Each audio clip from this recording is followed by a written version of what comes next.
Magandang buhay! Naririto ang ikapitong bahagi ng malalalim na salita sa Tagalog o Filipino. Una, pantablay o tinatawag nating pangkarga. Pangalawa, paroronan o pupuntahan. Pangatlo, pinangulag o pinatayo. At pang-apat, pitak o bahagi. Panlima, sagadsad o daos-dos o di kaya'y tuloy-tuloy. Pang-anim, salanggapang o walang hiya.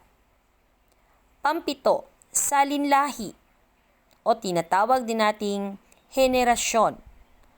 Pangwalo, salipawpaw o eroplano.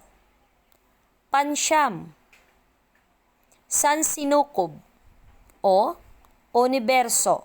At pang-sampo ay tinatawag nating salumpuwit. Kung alam niyo ang tamang sagot, paki-comment sa comment section.